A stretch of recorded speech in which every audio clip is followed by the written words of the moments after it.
And what's up, guys, and welcome back to Coast Coast Gridiron Football Podcast. Super happy to announce on this week's episode, I have my very first guest come on the podcast. Derek Dennis, left tackle of the Calgary Stampeders, comes on for about an hour and 20 minutes.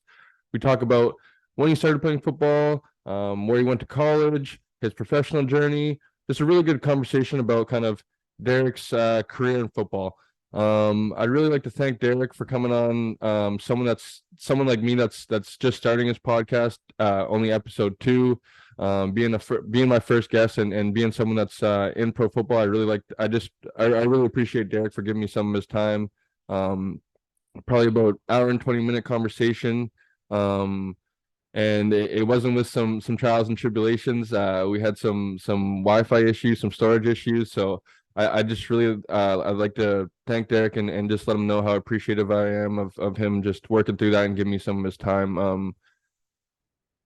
Really happy to kind of to have my very first guest come on the podcast. It's really important to me that I'm able to kind of give you guys some behind the scenes conversations of some professional athletes. Like I said, in the CFL, but Derek kind of touches on a little bit of his NFL journey, him being American and kind of what he went through. So just like I said, really appreciative of Derek. Hope you guys like it. Definitely won't be my last guest on the podcast, and I hope Derek will come on eventually again. So, like I said, it was about an hour and 20-minute conversation. Unfortunately, like I said, storage issues.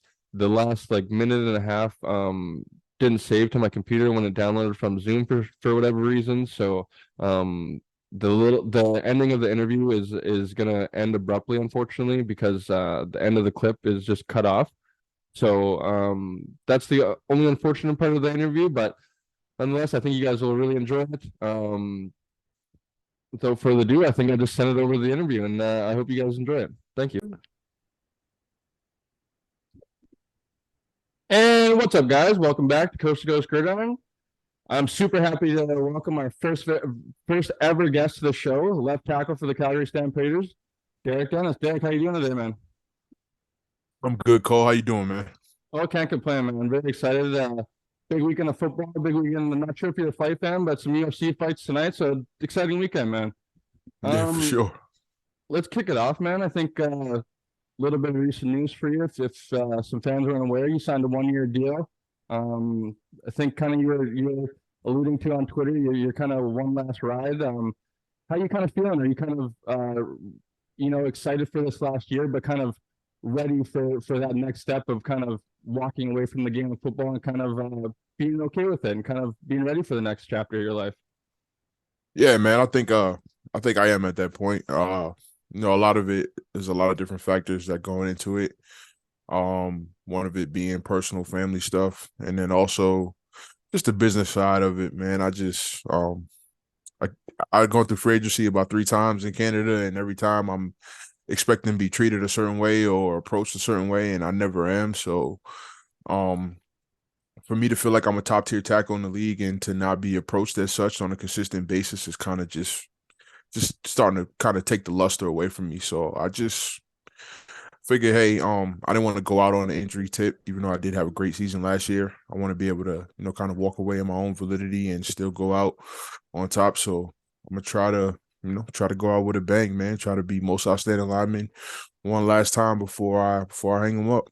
Absolutely, man, and that's a good kind of I don't know if I want to say like chip on your shoulder, but kind of a nice like motivation heading into the season. You didn't have the free agency that you kind of wanted, and maybe teams were kind of overlooking you, maybe saying you're getting a little bit older, and you kind of have this one last season to go it on your terms and kind of prove them wrong, if you will. But you kind of touched on it there. How you doing in your rehab process? Obviously, last year didn't end how you wanted to, but how you doing in rehab, and do you think you're going to be ready for camp this year?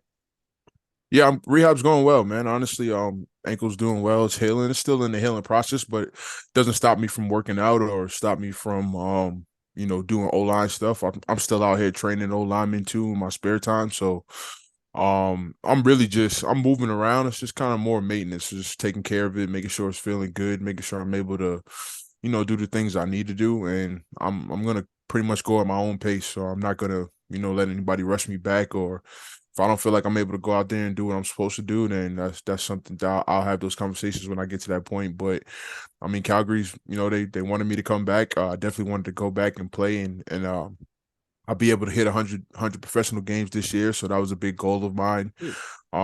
So that's pretty much it, man. I just want to kind of hit whatever little milestones is in front of me. Trying to, cap it off with some more awards. That way, my resume looks enticing for the Hall of Fame, and maybe I could get that call one day. And then just get ready to, be a family man and be a dad, man. I got 3 young kids. They're growing. My son, my son is getting older. He's starting to kind of get into sports and, wanting to do stuff. So I just want to make sure I'm available, man. Just going away.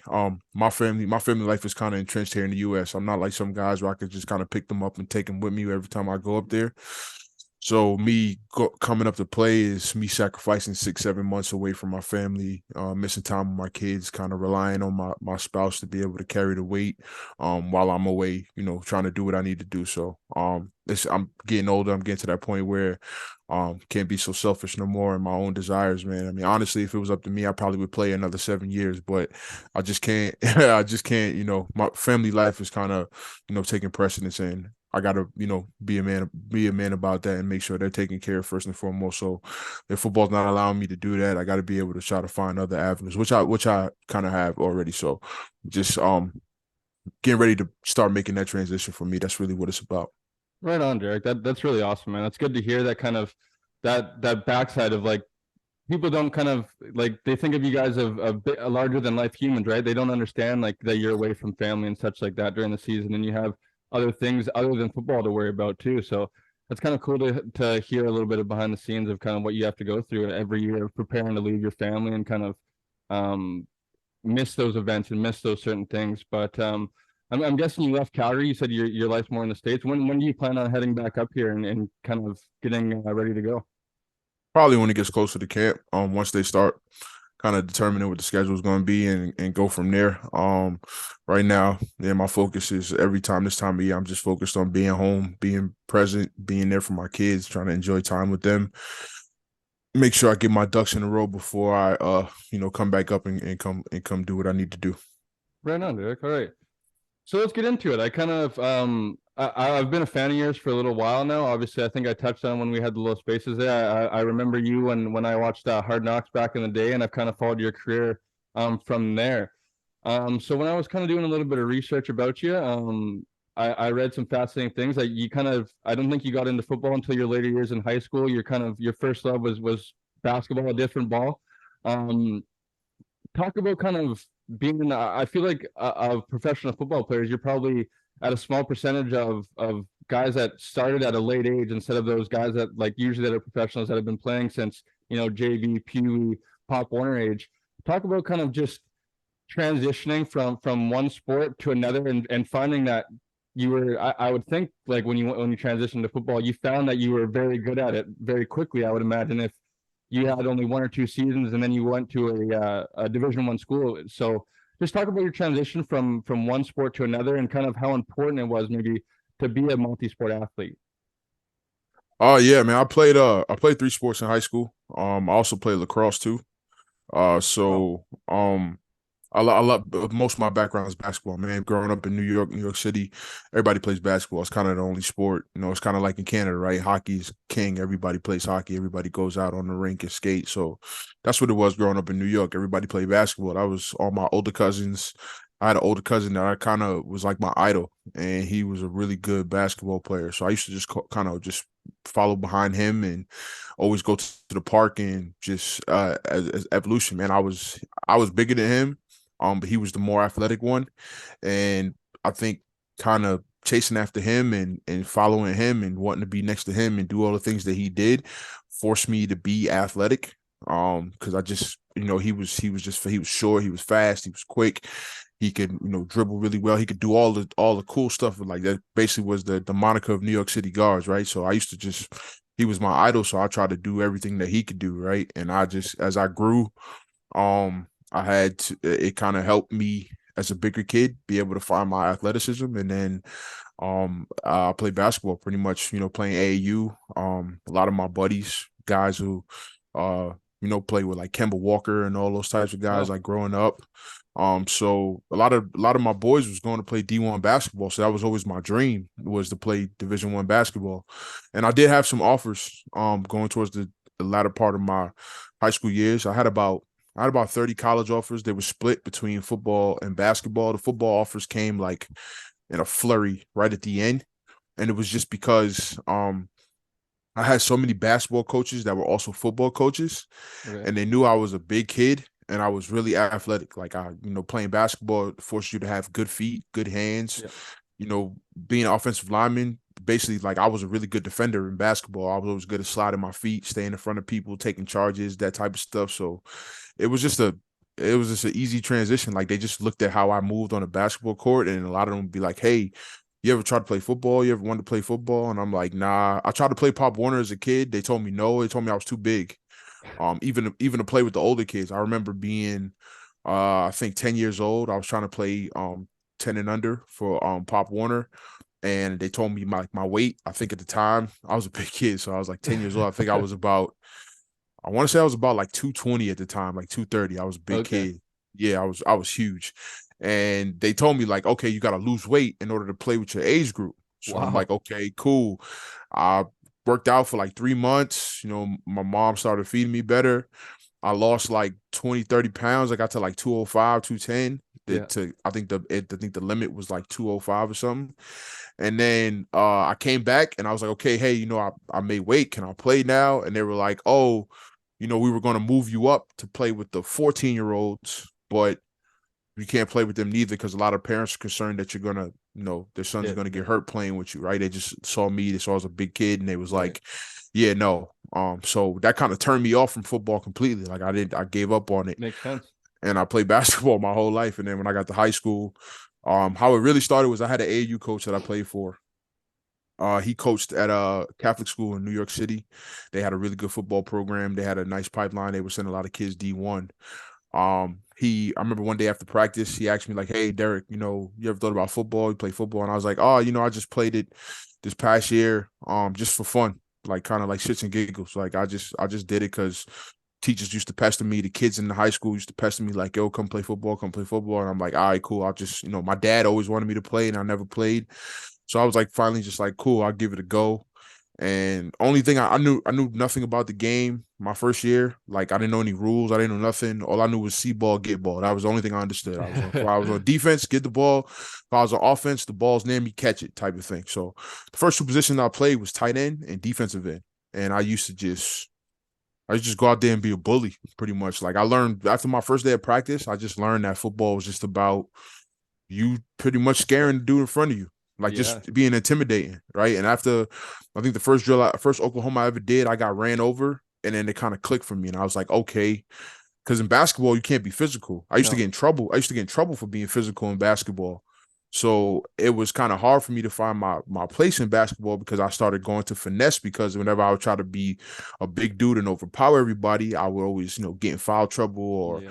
they would call offensive fouls on me, right? So I shifted my basketball game to finesse. And then when I finally played football my last year, I was like, okay, this is the arena where I can throw my weight around and be a Impose your big will. kid. Yeah, and I could be a big kid. So after my first Oklahoma, it kind of clicked for me, and then I just took off from there. I just was out there just bullying cats. I was just running through people. I would catch, 5-yard outs as a tight end and drag 10 people with me down the field for like 30 yards. Like, I was just doing crazy stuff like that. But I just thought it was fun. Like, me being a bully was fun to me. I mean, Mhm. it sounds crazy, but me being a bully was fun to me. And then, yeah, so my AU coach, he asked me like, "Oh, I said, yeah, I played this last year for, just for fun, to pass the time to basketball season." He goes, "Hey, can I see some tape?" And I'm like, "Yeah, sure." Uh, my high school was like terrible. We had like 20 kids on the team. The equipment was bad. We didn't have anybody, but we had a couple games on tape. So I asked my head coach, I was like, "Yo, can I get some of the tapes?" And he was like, "Yeah, because my school, we don't send kids football. Like, we don't send kids to college. It Right. just doesn't Right. happen." So he was just like, "Yeah, go ahead, take the tape." Like, he wasn't thinking much of it. I gave it to the coach. We actually played them that basketball season too, and he was basketball coach. So he took my basketball highlights from the game we played them, and he took the football highlights that I gave him, and he mashed them together and made a highlight tape for me. And then he Really. sent it to all the colleges that he had contacts at. And then the next thing I know, I was getting recruiting letters from like Penn State, Boston College, University Wow. of Virginia, like all these big schools started recruiting me. And I'm thinking like, okay, yeah, these are schools I wanted to go to play basketball. And then my guidance counselor's like, nah, these are for football. I'm like, football? Like, I don't want to play football. Like, who wants these? Like, throw those out, like type of thing. But I told my That's crazy. parents. Yeah, I told my parents. My dad was like super excited. A lot of the schools wanted me to come to like their football camps to get a first peek at me, and I think I went to like the University of Virginia's football camp and like tore it up. Like it was killing everybody. I'm talking about kids who were like they were recruiting, kids who like been playing football forever. Like just dudes couldn't keep up with me because I was just out there like I was treated like I was playing basketball. I was just being an athlete, but I was a big kid, so I just kind of stood out. I was making circus catches as a tight end and stuff, and then UVA started comparing me to the Brickashaw Ferguson. Like it was like same type of mold. Hey, you're Right. big tight end, you're athletic, but you're not crazy athletic. But as an offensive lineman, you're above average type of thing. So but that's when I started hearing about the O line stuff, and then as colleges recruited me, and I ended up going to Temple. Everybody I was telling everybody like I want to play defense, and they're like, yeah, you play defense, and then after I saw my letter and showed up on campus, they was like, you're going to offensive tackle. Classic. Yeah, so that's kind of how it went for me, man. I just used what I was good at, and I was playing basketball, and I decided to go against going to college to play basketball. And chose football, and kind of the rest is history from there. So obviously, kind of just maybe touch on what kind of went into your decision to kind of ultimately pick something that you've loved for so long in basketball over football. I think I read that you had, or you said that you had offers to go to schools for both. Yeah, What was kind of just like the ultimate like this is what I want to do for my career. This is what I want to do for the rest of my life kind of thing. yeah. My prep school I graduated from. My coach there, Coach Karate. And he was also like the associate headmaster. He was kind of like a big figure in telling me like to go the football route, and he was comparing me to a lot of guys who were in my shoes before that came through the school with big kids who came to play basketball and ended up going on to play football and going to the NFL, that type of stuff. So everybody was just kind of saying you got a shot to go to the NFL if you play football. Like you got a shot to go to the NFL if you play football. So I just kind of listened to the people that I trusted. And instead of going against my heart, and I wanted to take one of those basketball scholarships, and I could have probably, that's why I said the thing like about Antonio Gates and Jimmy Graham type of thing, because I'm like, I could have just went to college, played basketball, and still ended up going to the NFL anyway, because Yeah, absolutely. they was turning basketball players into NFL players anyway. So um, but yeah, I ended up choosing Temple because that was probably the biggest football school that I felt like I had the opportunity to start as a freshman. Because my goal was I didn't want a red shirt. I didn't want to be in college for 5 or 6 years. I wanted to get in, do my 4 years, and get out Get type out. of thing. Yeah. Yeah. So I wanted to go somewhere where I knew I was going to play as a freshman, and Temple was like probably one of the worst college football programs in the country at the time I signed, and it was D1. So I was like, okay, I got a chance to go in there and play on a big stage, play against bigger schools, and be able to compete right away. So that's why I chose them over. I think I could have went to like West Point. I could have went to it was a lot of mid-major schools that was like in the Northeast that wanted me to play football and basketball. And I just decided on, just going the football route because that was what everybody was telling me, and I trusted everybody's, I guess, vision for me, and just went from there. Smart man. That's the importance of having that good supporting cast around. You got to listen to good people, and it paid off for you, man. So transitioning to Temple, my first question is, were your first snaps at offensive tackle not until at Temple? Did you ever play offensive line in high school? I did. So my senior year of high school, my last year, at the prep school, I was playing tight end for the first like 3 games, and then our Not offensive enough line was terrible. linemen. Yeah, the offensive line was just terrible. Like they just weren't good. We had a really good running back, and he just, he was having trouble getting off because he had to, break tackles in the In the backfield to backfield. be able to get stuff. So my coach, instead of using me as a blocking tight end, and they never threw me any passes because the offensive line couldn't block long enough to, give me the ball. So my coach pulled me in his office, and he was like, "Hey, like I need you to play offensive line for me type of thing. Like, I need somebody who's going to be able to kind of, get our offensive line right. So I was like, yeah, sure, coach, like no problem. I don't mind. So he put me at left tackle. And then, he just pretty much just ran behind me the whole time. And I would just clear stuff out. Like it was like if you ever seen the movie Blindside, Yeah, oh yeah. it was just like that, literally. Like I would just play left tackle. I would road gate guys. I would just take them down the field. I would throw them out. Like I was just out there being a bully. Fully, yeah. And like running back would break a big run. I would be like running down the field right next to him, like just pushing cats out the way. Like I was just doing stuff like that. So yeah, when college coaches got a chance to see it, like they were just like chomping at the bit to get me. And I didn't have a big name at the time. Like I wasn't like a 4-star recruit or Right. anything like that. Like I feel like if I would have did football the way like most kids in high school in the US would have did it, I probably would have been a 4 or 5-star recruit. But because I got into it so late and I was kind of like just a hidden gem, you know, the schools who found out about me were like trying to get me to sign name the paper ASAP so that before anybody else could find out about me. So I always make jokes about my Temple visit, like they pulled out all the stops. I remember with a lot of freshmen, we was talking about our visits, and I was like, yeah, they took me to a restaurant with no prices on the menu, and dudes was like, what? We went to Dave and Buster's, and I'm like, oh, like, I didn't know, like, damn, like you were. They wanted you bad type of thing. And I was like, Yeah. I guess so. Yeah, I guess so. They kind of sold the dream. They were taking my parents to Roof Chris and all different types of stuff, right? They was just like pulling out all the stops. So yeah, man, that's my high school coach. He pretty much, asked me to play offensive line. That was the first time I played it. And again, I just knew how to be a bully and just kind of throw my weight around type of thing. I didn't know technique or anything like that. I didn't have any technique, or I wasn't a good pass setter. I just used my basketball skills pretty much. And then when I got to college, yeah, that's when I finally like started to really learn about what it is to be an offensive lineman and how to really play the position.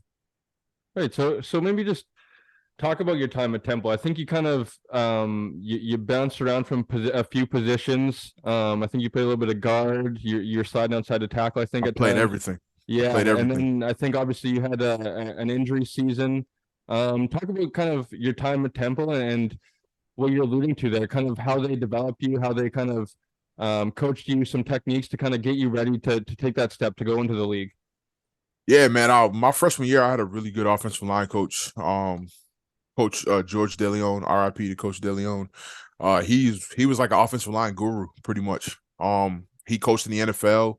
He coached at bigger colleges. He had a lot of linemen go to the league. So that was like my first introduction to like a real offensive line coach. And he pretty much like molded me, like taught me everything that I knew, like about, taking bucket steps and read steps and, just getting in the right proper stance and, all that different type of stuff. So he pretty much kind of built me from ground zero. And then my freshman year, I didn't start like the first 2 games. And then like I think the offensive line was like I think the third game of the year we played like Buffalo. And this is when they had like James Starks and like guys who went on to the league to like really have some good careers, and we like got blown out. And I remember like the whole next week, like coach was like, okay, we're just gonna let the freshmen play, like because the upperclassmen we have, they're not getting it They're done not type of it. thing. So I started my third game into my college career. They put me at right guard. I play right guard to start off, and then they like kind of just moved me around year to year. And then I had different. Coach DeLeon left after my freshman year. He went on to go back to the NFL. I ended up playing for Coach Dees, who was kind of like his understudy, who played for him in college type of thing. And then my senior year is when I got Steve Adazio, who was like another big offensive line guy in college. He coached at the University of Florida, so he coached the Pouncey Twins. He coached Cool. Max Starks, like all the big Florida linemen that went on to the NFL. Like he coached those guys. So he came my senior year, and he kind of just again just kind of added on to me. That's when I really kind of found out, like I was a power guard, like a power scheme guard. I like pulling, I like just running through people type of thing, because I did a lot of it my senior year. Pretty much the only play we ran was like power, and I was always the one pulling and just kind of just cleaning stuff out for the Ear running holing, back. yeah. Yeah, we had a really good running back Bernard Pierce, he ended up being like a third round pick for the Ravens. He won a Super Bowl with them. Cool.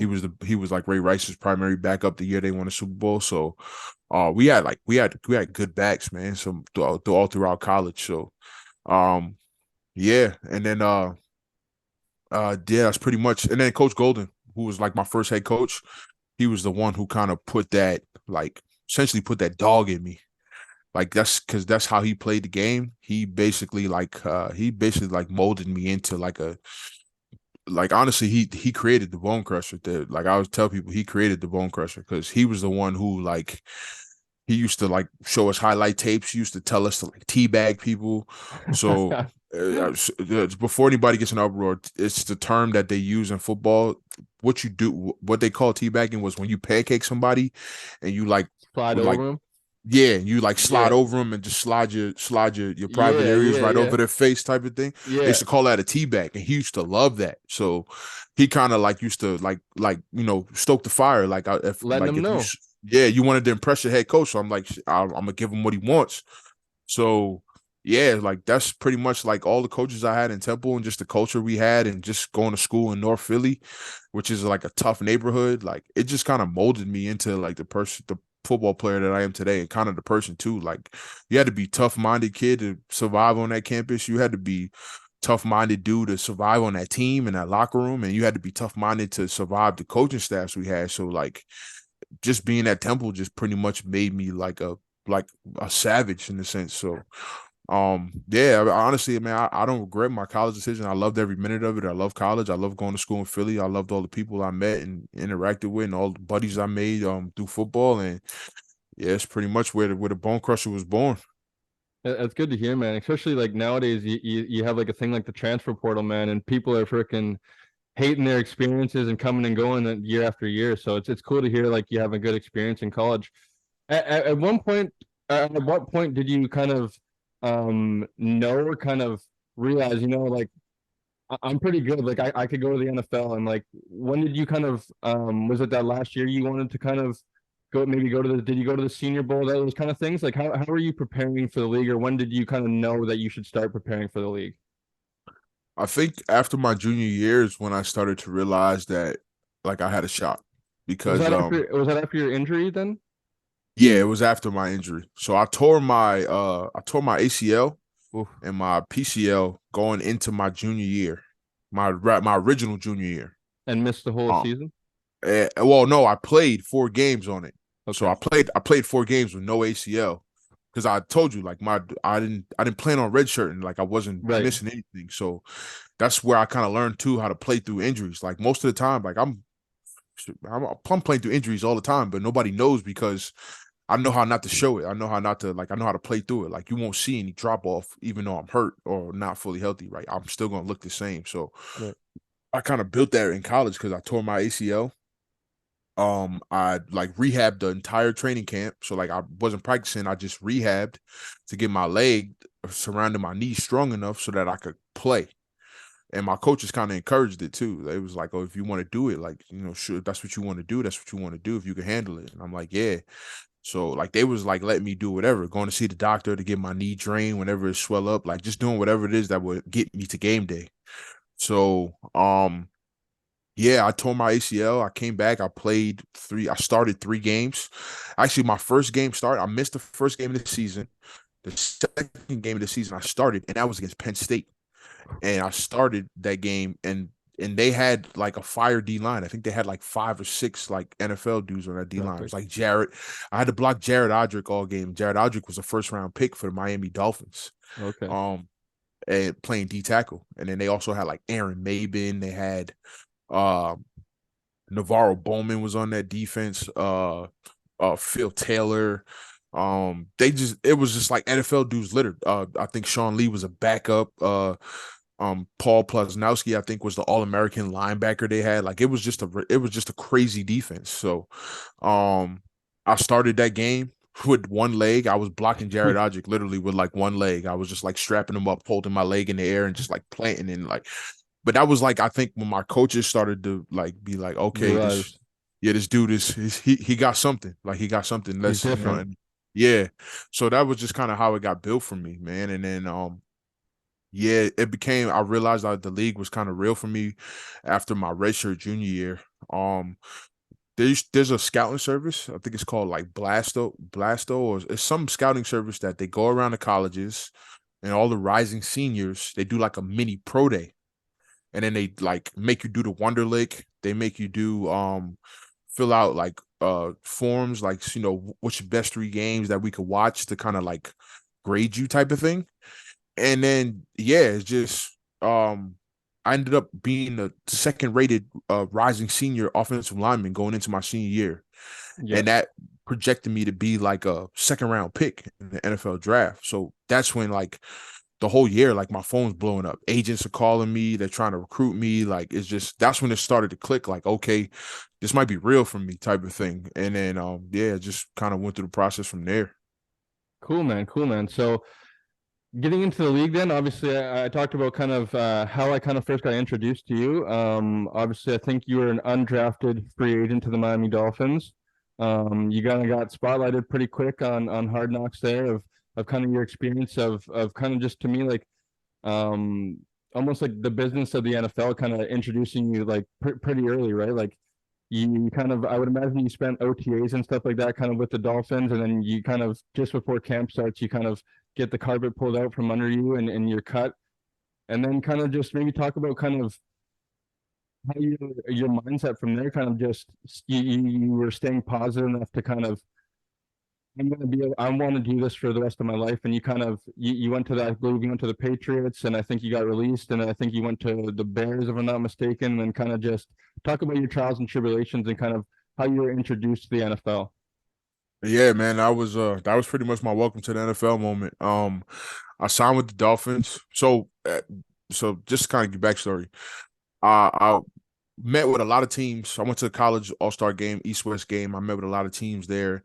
I think the 2 teams that liked me the most were the Chicago Bears. No, 4 teams. It was the Ravens, the Bengals, Chicago Bears, and the Carolina Panthers. Those are the 4 teams that seemed like super interested in me.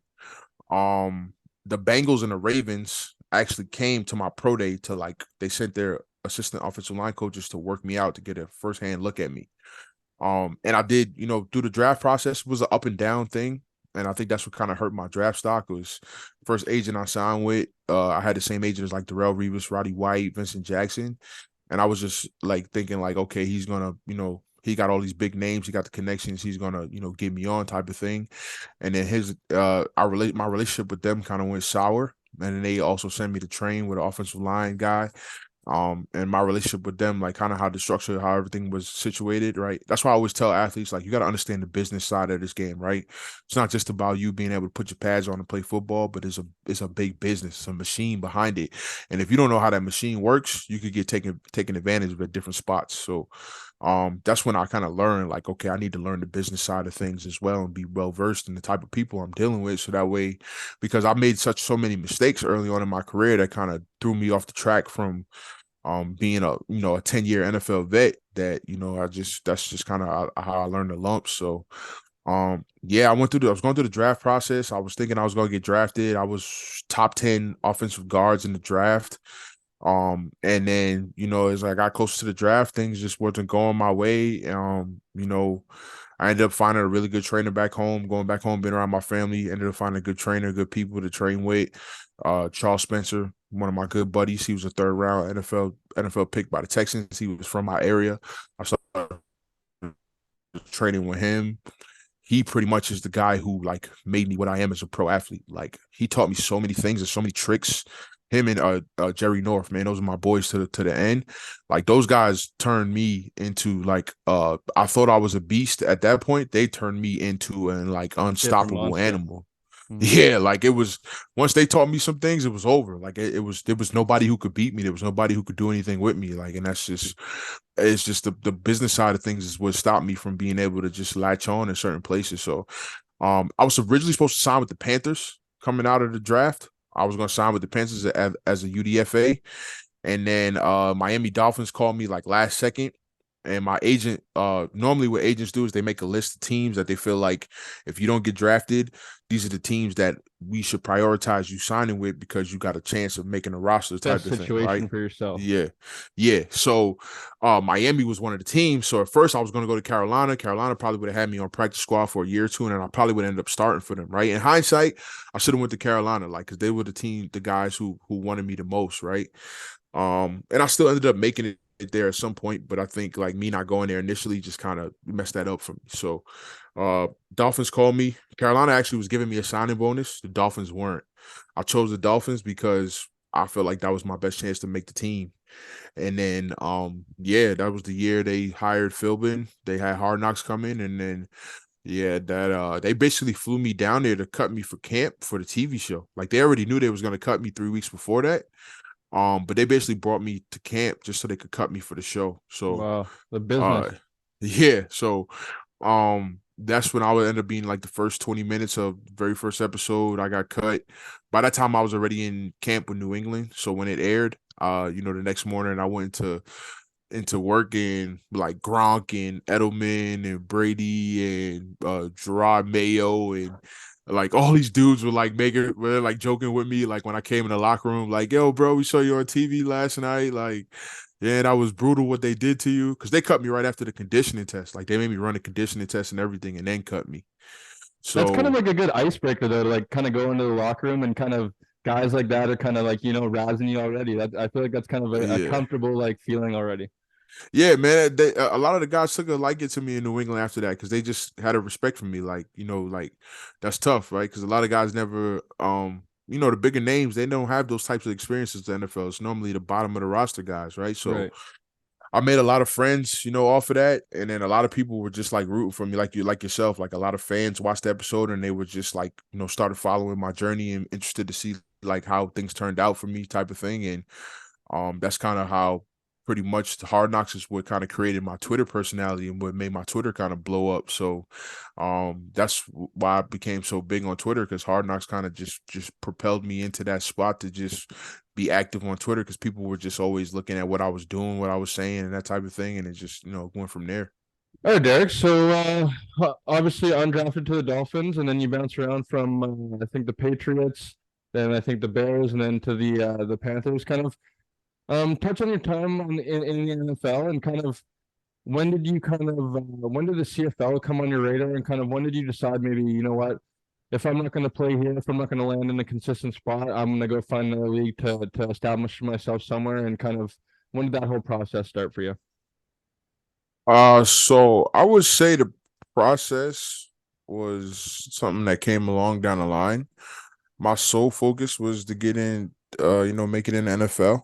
I didn't really explore other opportunities until I knew the NFL was completely off the table for me. So I bounced around. Majority, like you said, the two teams I spent the most time with was Chicago and Carolina. I spent a year with Carolina in 2014. I spent majority of half of 2012 and then half of 2013 with Chicago. And yeah, probably two of my favorite cities, two of my favorite places I've been in, two places where I made a lot of buddies, a lot of friends along the way. A lot of guys that I ended up playing against in the CFL too. But yeah, I think the CFL wasn't going to be an option. Like I think the first time it came on the table for me was in 2013. I was on practice squad with the Bears, and I went back to Temple to visit in the spring.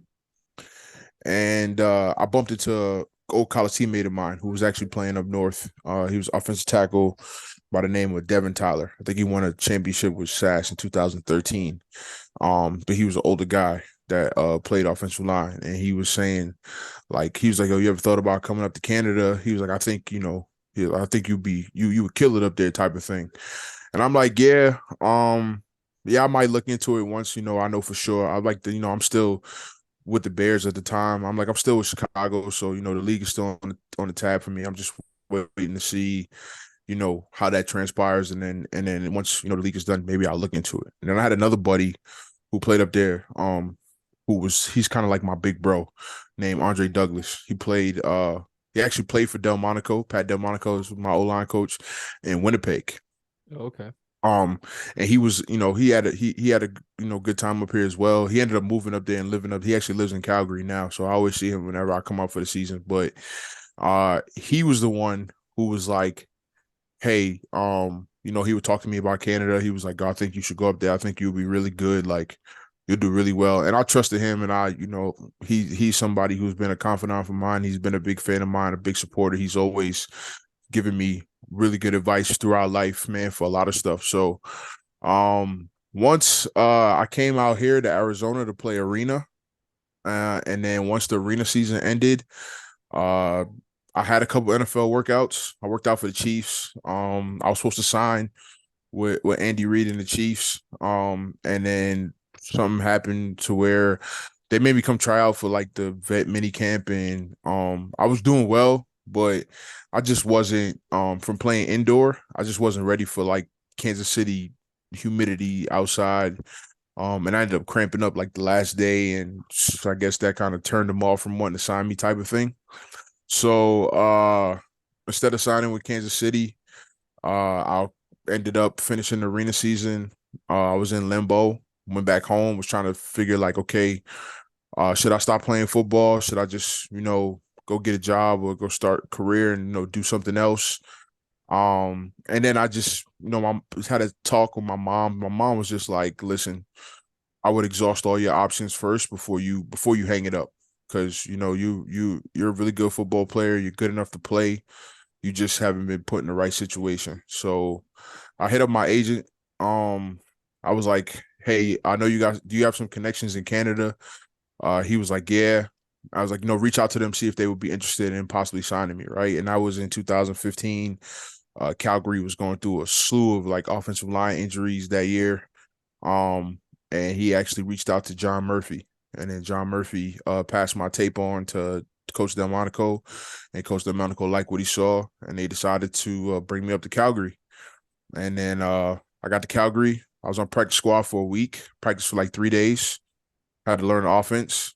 And then Sorry, Derek, that would have yeah, been late in that season, right? You didn't play yeah, long. That would have been like September, August, September, if I'm not mistaken. yeah. I signed in late September. I started my first game in October. Right. For those of you who don't know, NFL fans, that would be around like week 15, week 17, going into playoff time in the CFL. Yeah, yeah. So that's the latter part of the season. I played the last 5 games of the regular season. Um, so yeah, I ended up signing to Calgary late. I was on P squad for like a week, and then a vet that I played with in the league in Carolina, Gary Williams, he was there at the time. Gary got hurt, and they started me the next week, and then that was the birth of the Bone Crusher. I love it. I love it. So, my first question is kind of just transitioning to the CFL and your CFL, your story in the CFL. Were there any other teams involved? Kind of, what were your first impressions of Canada, and then where you end up choosing? What were your first impressions of Calgary itself? It was cool, man. I've never been to Canada before that. I've been to Niagara Falls, but I've been on the U.S. side. I've never been on the Canadian side.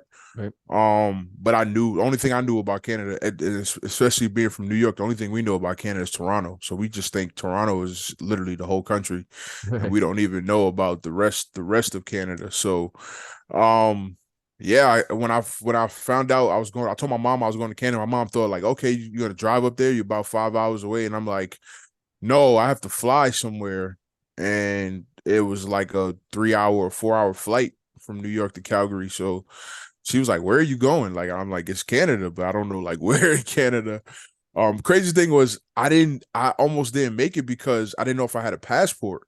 Wow. And the passport process is very like you got to do that ahead of time. So like when I had got the chance to, my agent called me, said, "Hey, Calgary wants you up there like tomorrow."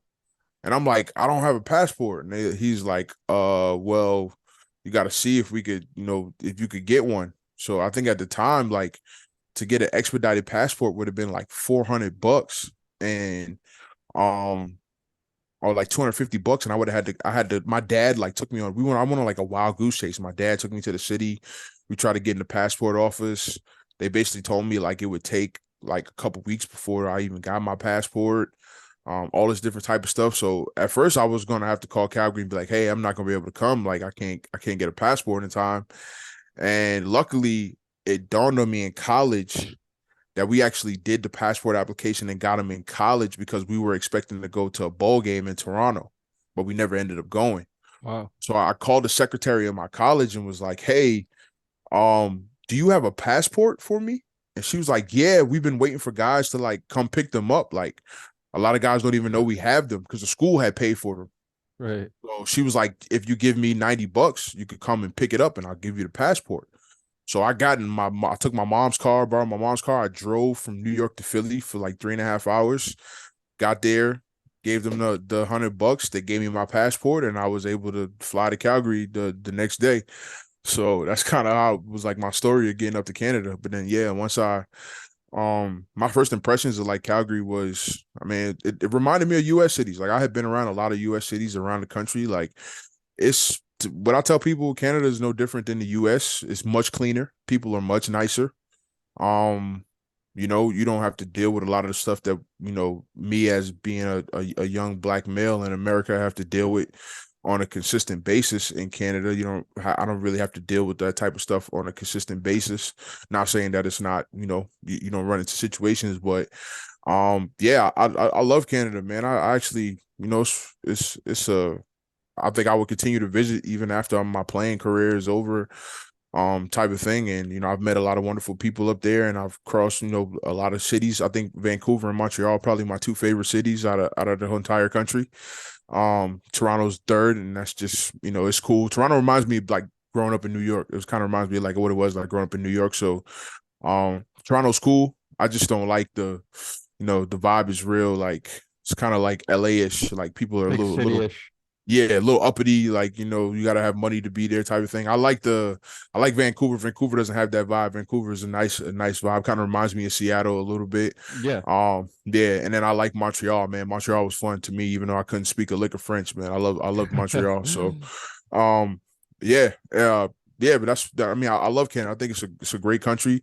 I love the fact that you can see some scenery. Going up to Banff was like one of my fondest memories. Taking my girlfriend up to Banff and seeing Lake Louise and stuff like that. So yeah, for sure, I love Canada. Yeah, man, that's good to hear, especially about my home province of BC. I always love to brag about the province of BC, man. It's Man, beautiful. I've always wanted to go to Kelowna, man. I've heard great things about Kelowna. Yeah, I'm actually going to Kelowna in May for a touch football tournament, so I'm excited. And Nice. playing junior football for the Raiders, we go up to Kelowna every year and play the Okanagan Sun. So Kelowna is All right, I got a beautiful. question for you. How stoked are you to have Andrew Harris be the coach? I am very excited. I grew up really good. I'm not sure if you're aware of like the Jordan Yance kind of era. It was a little bit after Andrew Harris, around like 2010, 2011. Yeah, I remember going to a few games with Andrew Harris, but I was kind of a little bit younger at the time, so I didn't understand what he was doing until kind of he did it, until he was on the team and stuff like that. I didn't really understand that he was practicing with us and then going over in his whole situation. So, and then after that, he's always just been such a huge kind of I'd say like role model in the community of Nanaimo, and kind of just absolutely. he did it in a sense and kind of gave kids like us kind of a belief to kind of do the same. But very excited. I think the program's kind of been in some tough years as of late, and I Yeah, think someone like Andrew Harris can kind of really take the program and kind of run with it and kind of take it back to kind of what it used to be like to be a Raider and kind of what that meant. So I'm super excited and I can't wait till I don't want to rush him out the door because I can't wait to see him play again, but I can't wait till he retires and comes back out to Nanaimo and hopefully brings out some more national championships, man. I can't wait, honestly. yeah, nice, man, nice, cool, cool. So transitioning, I really wanted to kind of talk about because I feel like this was a um kind of for one, it was you were for those that don't know, you were the most outstanding lineman in the CFL. Talking about 2016 season here, sorry. I believe you were an all-star. I think the Stampeders went to the Grey Cup. And then unfortunately we had the Marlon Hicks situation. So maybe we'll start on the good. Maybe just talk to me about kind of what that 2016 season meant to you.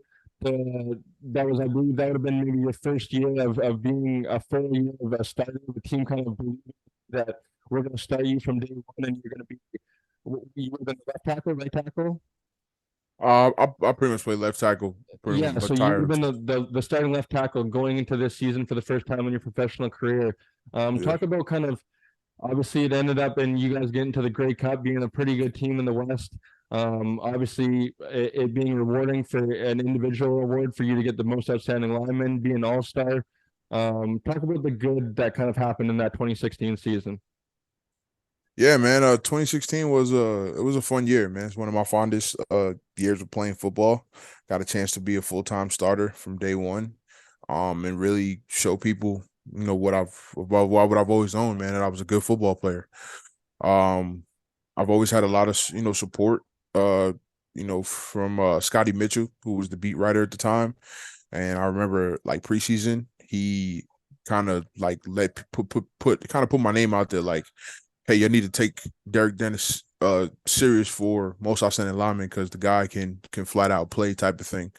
And then I just just went out there and tried to prove it, man. Again, I was kind of hungry to try to get back to the NFL too. I was still pretty young, and I just got a chance to start and play football and really get a chance to go out there every week in, week out, and just show what I was about. And yeah, man, I loved it, man. I loved that line I was playing with, man. I had guys like Pierre Lavertu and Brad Erdos, Shane Bergman, all those guys were there. Dan Federkyle, man, Spencer Wilson. Like, we had some really good football players, man. So I got a chance to really mess with the group. I didn't really have to take on too much of a leadership role, but I try to always lead by example in a sense. Playing with Shane Bergman probably was a perfect situation, man, because me and Shane just kind of went together like yin and yang, man. We just worked super well together. We just played well. We didn't talk a lot. We didn't have to talk.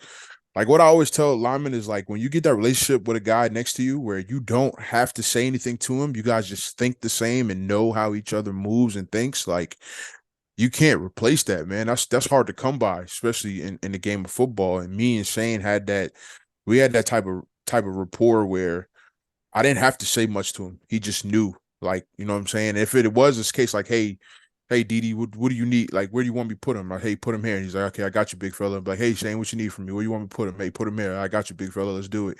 Type of thing. So, it's hard to come by that, man, really for sure. But the chemistry I had with Shane was just made it a lot easier for me to be the best possible player that I could be at that tackle position, man. And I always I told Shane this and I tell people all the time, like, honestly, man, if it wasn't for being next to him early in my career, I don't think people would even really know who I was or got a chance to really see who I was, because playing next to him just kind of just elevated my game even more.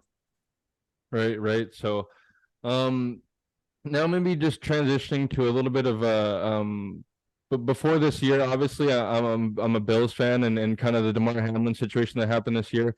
Before this year, I think maybe one of the toughest situations that I've ever heard in a football situation is kind of what happened to you guys in 2016, and I believe you guys were out celebrating, and Marlon Hicks was unfortunately killed. Kind of just talk about how that kind of how the mentality of the team kind of changed from there, how you guys had to kind of deal with a situation like that in the middle of your season. Kind of just I think a few of you guys were kind of out that night with him, so I think maybe like being in like witnessing that and kind of how that kind of weighed on your guys mental, and kind of how you guys had to deal with such a terrible situation in a season like that where you had such high expectations on the field but were dealing with such a traumatic situation off the field. Yeah, I mean, honestly, man, I think we had a really tight knit group, so it made it a lot easier to handle that type of situation, even though it was still super tough. Me being one of the guys who was there and kind of witnessed it and watched the whole ordeal, and I ended up being the key witness in the trial for his killer. Um, it's honestly, man, that changed my life forever, to be honest. Like, I don't look at things the same anymore. I don't go places, I got a little bit of paranoia, now when I go places, and especially in Canada, right? Before I didn't really have that up there, and after, going through that situation, it just kind of turned me into a more alert person, even though I was already, just kind of made me even more aware of my surroundings and the places that I went and the people that were around me. Um, and it made me cherish my teammates a lot more, man. Like guys that I share a locker room with day in, day out, man. I try to take on that role of like big bro, where like I'm accessible to everybody. I talk to everybody. I try to get to know everybody. If I have something and they need it, I don't mind giving it to them. Right, I'm not looking for it in return or anything like that. It just made me a better guy to have in the locker room, man. Because I cherish everybody from starters down to the practice squad guys, man. Like life is precious, man. Life is short. You never know when tomorrow's not promised to anybody. So um, I try to live every day to the fullest, man, and enjoy every day as best I can because none of us know when it's going to be over, type of thing. And for it to end in that fashion, and we're having we were having a great season. I think we were at that point. We were still undefeated. I think we were 11-0. Been a long time since the team had went undefeated to that point. I think we had beat Winnipeg, who was on a 9-game win streak. So it was like a battle of the Goliaths, in the CFL at the time. And yeah, man, it turned a really, really great day into a really, really shitty one really fast. So, um, yeah, man, I still keep in touch with a lot of guys, even guys who didn't, weren't on the team long after that. Man, I still to this day, man, those guys are my brothers, man. I reach out to them when I can. I talk to them when I can. If I'm there, if I could be there for somebody, I don't mind extending that helping hand, and I'm never looking for nothing in return or anything of that nature. So, yeah, that's really what that situation did, man. That DeMar Hamlin situation was unique. Um, for it to be happen like on the field, right? I actually went through a similar situation like that in college. We had a D lineman of ours who like he like cracked a rib and the rib like punctured his lung and his lung collapsed type of thing. Wow. But it wasn't like DeMar's was a little bit different because it was more like it wasn't no broken bones. It wasn't, and it was just like his heart just stopped right after a Mhm. tackle, right? And that's just people don't realize, man. I mean, I would never compare football players to military personnel, but there are a lot of similarities in the sense of the things we do. The only difference is, we get paid well to do what we do. We're entertainment in the sense, and those guys are actually fighting for rights and freedoms and things of that nature. So I always put them on a higher pedestal than us. But the kind of dynamic of, going away and being in a foreign place and having a, consistently day in, day out, put your body on the line and be there for one another, have camaraderie, have to depend on the guy next to you to be able to get your job done. Like there's a lot of similarities between being professional football player and then also, the military, right? But I'll never put us above those guys. Those guys are on a much higher pedestal than us. But when you put your life on the line every day for something, something you believe in, something that you have a passion for, you kind of take in some of those same, instances. So yeah, man, it's just this comes with the game, man. Honestly, I hate to say it, it's cliche, but a lot of us as football players, we know what we're signing up for, and most of us we sign up for it for what we could get out of it, right? Right. And what I always try to tell guys is, yeah, we may love the game, but sometimes the game doesn't love us back the same way. So, that's just it comes with it, man. You got to understand that. You got to understand that sometimes, you got to put a lot into it, but you may not get much out of it, type of thing. So you got to cherish it while you're in it. You got to cherish it while you do it, because it's a finite career, it doesn't last long. NFL stands for not for long for a lot of guys, man. Yeah. Doesn't so yeah, man, just going through those type of instances and seeing those type of things, man, it just changed me a little bit mentally in the sense of how I approach life and how I approach the guys that I work with and even other guys in the league, man. Like, I'm not one of those guys that's out there trying to hurt people or trying to, because I understand we all depend on this as a livelihood to feed our families, type of thing. I don't ever want to take a guy's means away from him so that he can't, support his family, man. Because again, like I said, this game doesn't love us as much as we love it, man, and that goes for the business side of it too. So, yeah, it was just unique situations to go through. It's not something that happens all the time, man. But you see now, Edmonton, Edmonton's guys are going through it, man. When they lost, Yeah. they lost a guy in the offseason, shout out to RP to him, and then also, SAS lost Joe McKnight a couple years, like a year or Right. two after Milan. So, It's not a common occurrence, man, but these things happen, man, and that's a lot of it has to do with circumstances that we come from and going back home, or just playing the game, because the game is violent, man. Football's a violent game. It's like a boxer, right? It's like an MMA fighter. You're going into that arena, that stadium, that ring to be violent, right? And there's certain things that come with violence. It is what it is. So yeah, man, it's just unique situations, man. You just got to learn from it and try to, approach life to be the best person you could be. That's why I like to make myself accessible to pretty much everybody, any and everybody, man. It's honestly, I'm not one of those guys to be uppity or turn my nose up to people, or you don't deserve to be talking. I don't get that. When I see guys act like that, it's kind of like, bro, like, why? I used to be that person. I used to be the guy who came from nothing, right? So why would I think, because I got all these blessings and stuff, that I have the right to turn my nose up at anybody, type of thing, right? So that's just the way how I approach life. Right on, Derek. And thanks for sharing, man. Such a tough situation like that, and I feel like things like that kind of humanize like professional athletes, and kind of like what you said, like you never know what, like, when you might go or when your last day is, and kind of just that we have to go through or you guys have to go through like similar situations as everybody that lives their lives too, right? So um thanks for sharing, and I appreciate that. So I think going into 2017, I think you were a free agent. Am I right? Or how did the situation going into Sask take us through that? Yeah, just I was hoping to.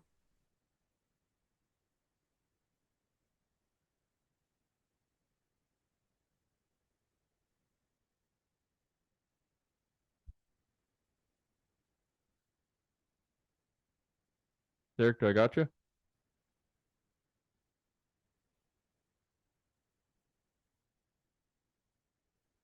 Derek?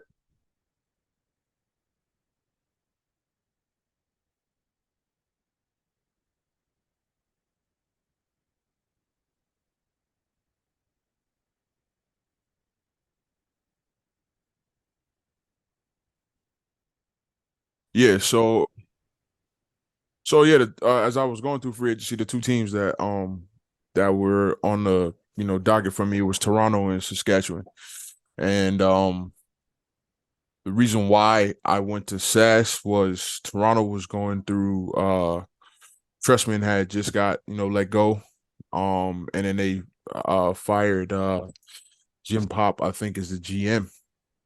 So they were kind of in limbo in the sense of who was going to be the coach, who was going to be the general manager, and they hadn't figured that out yet.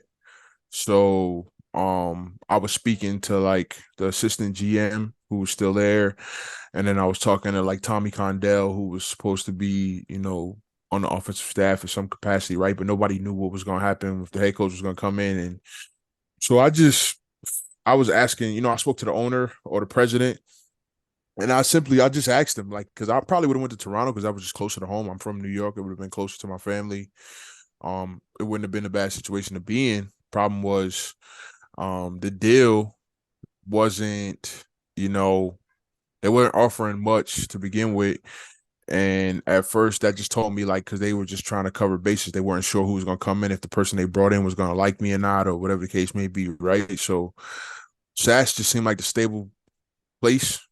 They had a coach in place. They were offering me good money. It just felt like, okay, they knew, that it was made sense to go to a place where people were going to be there and that they wanted me there, type of thing. So, yeah, that's why I chose SAS. And I signed that 3-year deal. It was a long-term deal, and that's what I was looking for. I was looking for a long-term deal. And yeah, it was a good deal. SAS was a great place. I loved it there. It was, fun to play there. It's just, for a lot of different reasons, it didn't work out the way I had dreamed for it to. And so maybe touch on how was it kind of, and it may be kind of a little bit of a silly question, you could say, because you got to play in kind of, I feel like, two of the hotbeds of CFL fandom in the CFL. How was your time in kind of, I think, maybe the biggest market in the CFL in Sask? It was a joy, man. I mean, I was a rock star out there. Everybody knew me. Like, it was everywhere I went, people knew me. I mean, Regina is. If you ever been to Regina, it's not a big city. It's very very small towny vibe. It's everybody in SAS is pretty much I always equated to like Dallas Cowboys, right? whether the Dallas Cowboys are good or bad, everybody knows who plays for the Dallas Cowboys no matter where you are, right? And there's fans everywhere, right? That's what Saskatchewan is for Canada. It's like the Dallas Cowboys. It doesn't matter if they're good or bad. They have a rabid fan base that are just, you always, you turn on any sporting event, you're guaranteed to see one Saskatchewan Rough Rider jersey in the stadium somewhere. Doesn't matter or where it is. Could be or a NFL. watermelon head. Yeah, yeah. It could be the NFL, could be, could be anything. Like you're guaranteed to see a Rider jersey somewhere, right, in the stands. Just one. You're always going to see one. And especially me too, living here in Arizona, man. I see Saskatchewan plates all the time. I see Rough Rider jerseys out all the time. Like when I was a Rider, I would bump into Rider fans when I was home here in Arizona. So it was definitely, it was a cool place to, be a part of. It was a cool, to kind of be one of the, big stars, especially as an offensive lineman, right? Most times you're not going to hear about offensive linemen be one of Yeah. the faces of the team or whatever the case may be, right? So, to be in that position, man, it was dope, man. Like I said, I wish it would worked out a little different. I wouldn't have mind, being a long term rider, right? Or a way, I would have liked it to work out how Stanley Bryant worked out for the Winnipeg Blue Bombers, right? Right. Just, a long standing guy who's winning tons of awards and winning championships and being able to, be immortalized in that organization, man, would have been cool. But it didn't work out that way for me. So and that's, for a lot of different things, man, myself included. I take a little bit of onus onto that too. I didn't really approach it the same way I did beforehand. It was a little bit of a I've arrived mentality, and I didn't put the same amount of work in that I normally did, right? But it was I think it was a good wake up call for me in my career. It kind of refocused me, got me back into getting back into that grind mode and understanding that I gotta put in that pain every offseason so that I could come back and enjoy the fruits of my labor.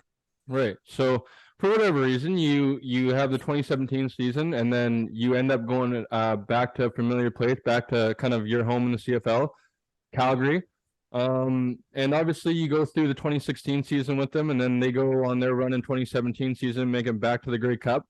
And then you get there, and it's kind of I believe year 3 of kind of Calgary getting to the Grey Cup. And at that point, I think a lot of people were ABC, anybody but Calgary. Obviously you guys end up making it back. I feel like maybe you kind of returned to kind of maybe a player who you thought you were, and then you guys end up winning the Grey Cup. So kind of just take us through how the 2018 season was for you, and then for the team as well.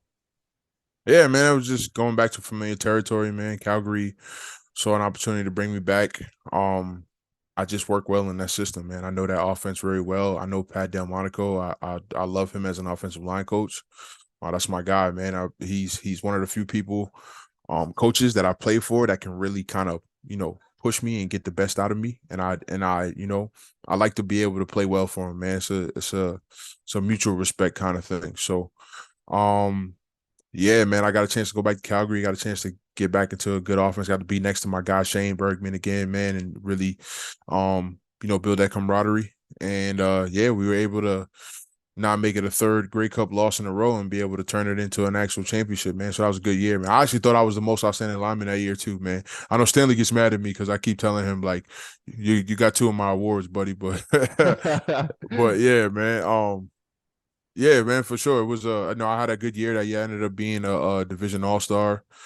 I wasn't a league all-star in 2018. They ended up giving it to Sir Vincent Rogers over me type of thing. But again, it was more like a pick your poison, type of thing. It was 3 tackles who played really well on the same tier level, right? So it was kind of I think I just got beat out more by name recognition because I was still early in my CFL career. And I think a little bit of 2017 played a part in that too, about the year before me having a quote unquote down year and people just not, believing in me in the same sense. So I think that played a role into it too. But again, it's just more stuff I continually every year I got to continue to prove people that I am who I am. So that's just what it's been for me. Right. So you win your first professional championship, you win your first Grey Cup with the Stampeders, and then kind of 2019, I think you guys what ended up happening? We lost in the first round of Winnipeg. So lose to Winnipeg in the first round, and then kind of this COVID whole pandemic year start. Maybe take us through. I think you spent some time in the XFL, and then you signed obviously a 2-year deal with the Alex, and then you never end up getting to play with the Alex. So just take us through kind of how with everybody. It kind of COVID Yeah, had it kind was of just turmoil. yeah, it threw everyone's plans into a mess. So just take us through kind of your COVID experience in professional football. Yeah, man. It was a crazy time. So after 2019, I went into free agency again. Again, I had coming off of back-to-back divisional all-star seasons. I was, felt like, okay, I've proven that I'm a upper echelon lineman again. I was looking to be, compensated as such. And just again, teams just weren't really biting. I kind of they say, the crazy thing is you would think when you get good in pro football that, people would treat you that way. But sometimes being really good could really, depending on if they like you or not, can outprice you, can kind of push you out the league. So I think what happened was I just outpriced myself, man. The other tackles who I feel like I was in that conversation with were getting really high deals, and I was going to teams like, if they're making that much, I deserve to make that much too, because I'm in that same conversation, and nobody was willing to pay that price tag for me. So, I pretty much got priced out of the league, and XFL was pretty much plan D for me. Like I didn't expect to go to the XFL. It was just like I had no other option because nobody in the CFL would wanted to pay me my worth, and I wasn't going to take a low deal to come play. So I decided to go to the XFL route. They jumped at the bit to get me. They gave me a nice chunk of money to get a quality football player, and the player director of XFL, he remembered me from my days of coming out of college. He remembered like how highly ranked I was as an offensive lineman coming out, and he wanted to jump at the bit to get me to come join the league because he felt like having good quality linemen would help with the gameplay. And then I signed an XFL. I ended up going to play for New York and go back home. They were literally like 30 minutes away from where my parents live, so I got to stay just crash at my parents' house and drive to You back practice every home. morning. Yeah, I was back home, man. I was back in the surroundings I grew up with. I got to visit, my high school, and it sucks, man, that COVID hit at the time it did, because it was like, oh man, it was about to get so crazy for me because the first home game I had just joined the team. So, I dressed, but I was just on field goal. I didn't really play because they already kind of had their starters established type of thing. Right. So I just pretty much had to just, they were just trying to find ways to kind of get me in there and see, depending on who played well, who didn't, where they would slot me in, that type of thing. So I was looking forward to the fact of I could possibly play guard again. Especially with down south format, man, that's where I excelled, man. I excelled being an interior lineman, with that, not that yard off the ball, that literally nose to nose, Nose like to nose, yeah. that was me, man. That was my comfort zone. So I was excited to get a chance to go play guard again and be able to just do some banging with some big bodies. But I ended up playing tackle too in the XFL. They ended up having me play left tackle. Injuries. I ended up playing one half a game because fight broke out one game and the left tackle got kicked out. So they told me to go in there. They know I had experience playing tackle, so they told me to go in and play left tackle. And then the next week, I was actually supposed to start, and right tackle got hurt that game. He actually broke his ankle and he was done for the year. So I was going to be the starting right tackle for the rest of the season, with the New York Guardians. And that first game I was starting, we was playing Houston, who was the number one team in the league, and was hot. They had another Temple alumni, PJ Walker, who's now in the NFL. So it was going to be a big game. Like the stadium was going to be packed because PJ's from Jersey. There was a couple other guys on the team that they were from the area, right? I'm from the area in New York. I'm starting. I literally had like all my high school, like all buddies. Like I had like 250 ticket requests to come to the game. Wow. So I was gonna like have a whole section to myself, type of thing. Like it was gonna be dope. Like I was looking forward to it. We was playing in MetLife Stadium. Like I was actually looking forward to it. And then the day before is when the world shut down with COVID. The day Wow. before the game. So XFL ended up shutting down. And it was crazy too. I got stuck in New York for like 2 months, and I was actually having my second kid, so I had to go through a whole bunch of turmoil to try to get back to Arizona so that I could be there for the birth of my daughter. And I ended up coming back home. Pandemic happened. I started working. I got my degree, so I started working a job. Finding ways to make income because football just wasn't football opportunities just wasn't there. The only league that I was playing was the NFL, and Right. I pretty much was I aged myself out of the NFL conversation. So Uh, yeah. Edmonton called me in like January of like 21, and they basically called me and was like, hey, the league's gonna start back up. Are you do you still want to play football? And I'm like, of course. I still want to play. Um, and I ended up just, I was just because I haven't heard from football teams in a while. I didn't spoke to anybody. It was just kind of just came out of the blue type of thing, and I just signed the deal type of thing. I just signed it without even really thinking about it. And then after I, looked at the deal, and then I talked it over with, with my spouse, and she was just like, yeah, it doesn't make sense for you. And then too, I told the GM, I was like, listen, if you guys don't play a full season, like there's no need for me to come and play. Like it's just not going to be worth it. I might as well just stay home and continue to work the job and make the money that I'm making. So, he was just telling me little things here and there to get me to come, and I just didn't like the situation. I didn't like, how things were unfolding. He told me Sir Vincent wasn't coming back, and then he told me he wanted me to come be the starter. And then after I looked at the deal and realized the deal wasn't much in the first year, I just called him and said, hey, you know what? I appreciate the opportunity. I don't think I'm going to come, type of thing.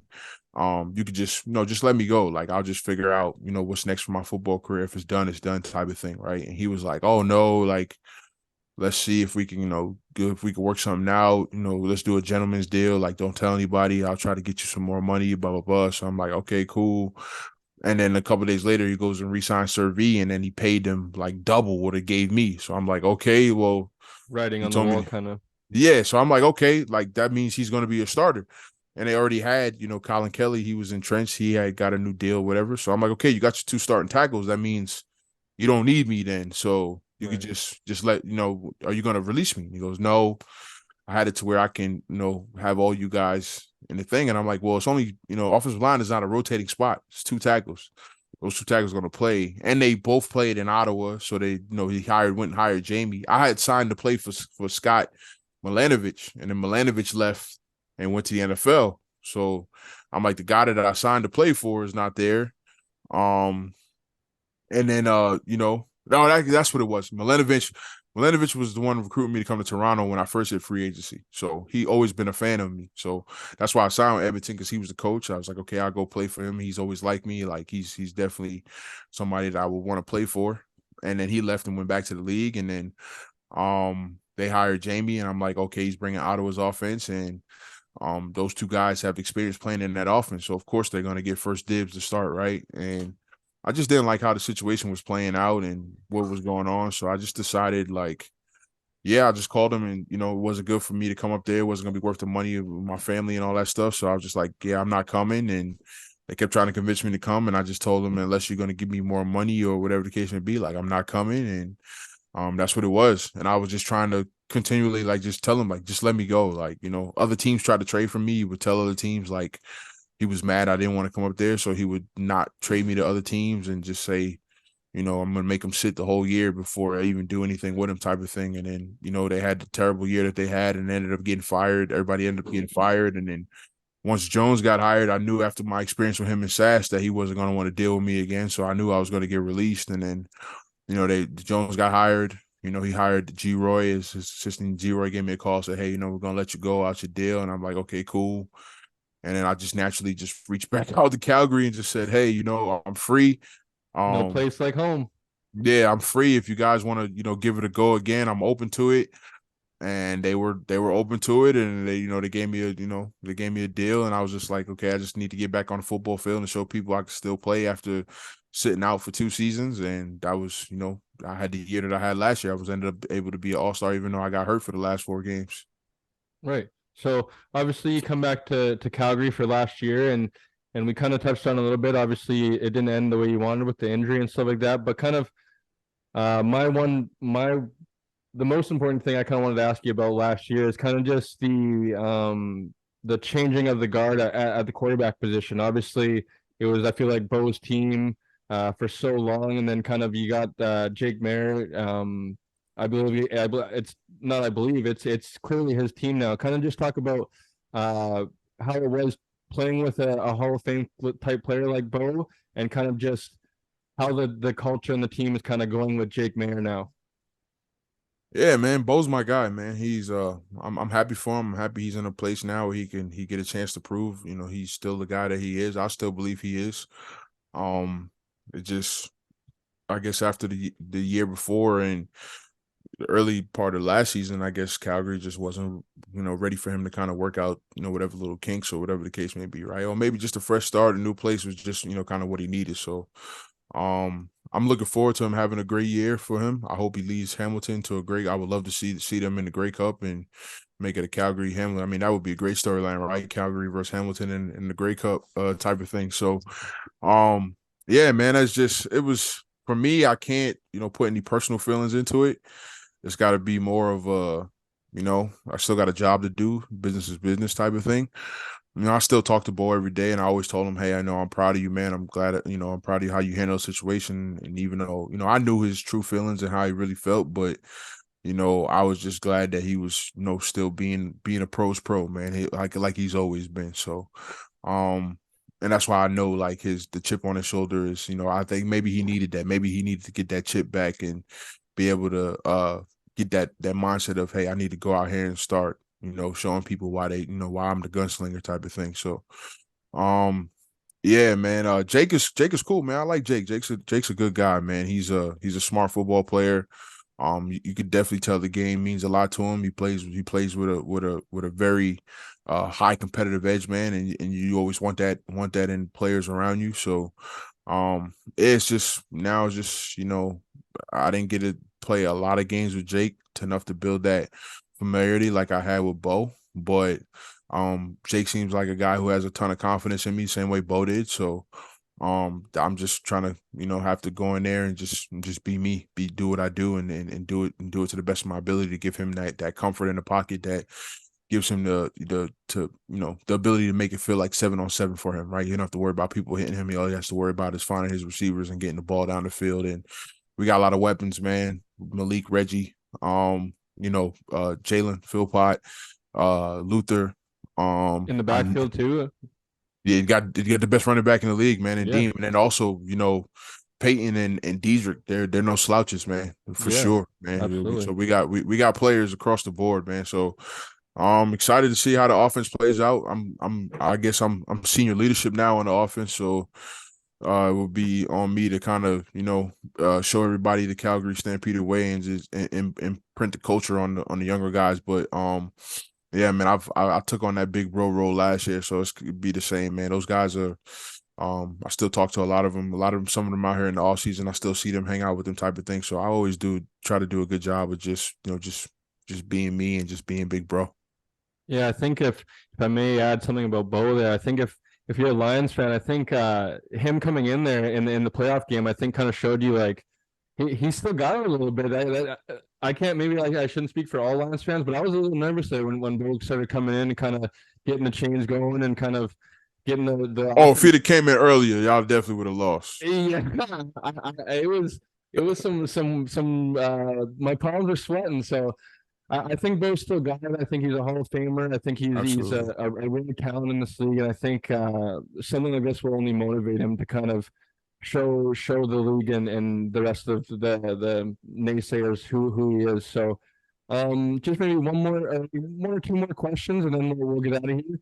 Um, for the team and individually, kind of what are your expectations for you kind of last season here? But what are you kind of expecting going into this season? No, I'm not honestly. I'm not expecting anything. I'm just going into it with just try to make it the best I possibly can type of thing. Like I'm not really going in here expecting anything or saying that we're going to do anything because you never know, man. And it's a relatively young team now.